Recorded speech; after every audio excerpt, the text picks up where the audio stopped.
Hello, everybody. Welcome. This is Rheumatology Physio. It's Jack.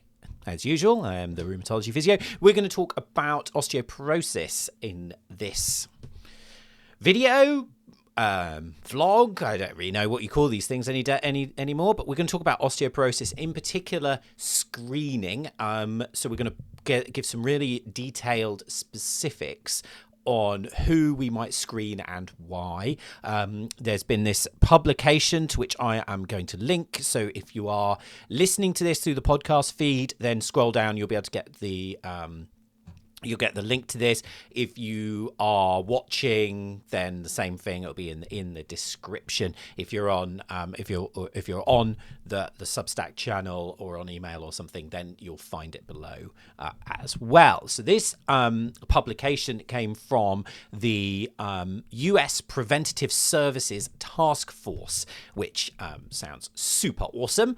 You'd want to be part of that, wouldn't you? Of all the things that have names, I'm really excited about that name. That's great. The publication was very recent. I'm recording this on the 20th. This was published on January the 14th, 2025.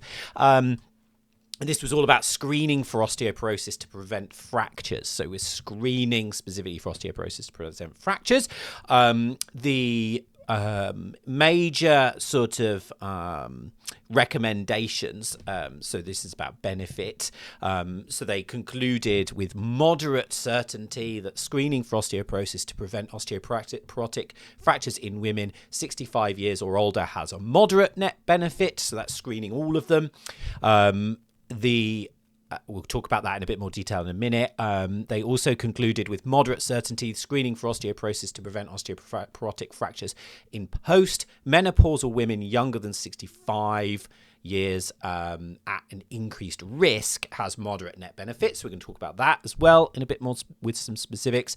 But they didn't have sufficient evidence on the balance of benefits and harms for screening osteoporosis to prevent osteoporotic fractures in men. They couldn't determine that.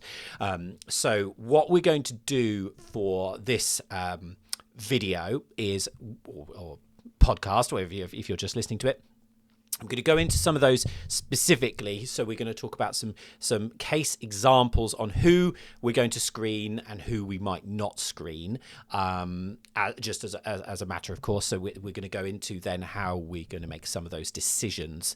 Couple of caveats. Obviously, this is based in this publication was based on an American set of everything and recommendations. So there's some slight differences there, but I'm going to talk about the UK and how we're going to do that. Okay. If you want lots more information, I have a bone health portion of my course. There is some other information as well that I've written before, which I will link to as well. So just to recover that, those key points. So any women over 65 years, so any females over 65 years, we are going to screen for osteoporosis if they haven't been screened previously. Okay. Any females younger than 65, we are screening all of them if they are postmenopausal and at an increased risk. And we'll talk about that. That's where we're going to mainly concentrate for the rest of this video. For the men, we're not routinely screening them, so we're going to want to determine whether they are significantly at risk. Okay, so let's go into the details here. So let's start with that first point. So females over the 65, we've got a moderate net benefit to screening all of them. Okay, so it doesn't matter whether we deem them at risk, whether of developing osteoporosis, just by the fact they are female and older than 65, they are at risk of osteoporosis sufficiently that it is worth screening them.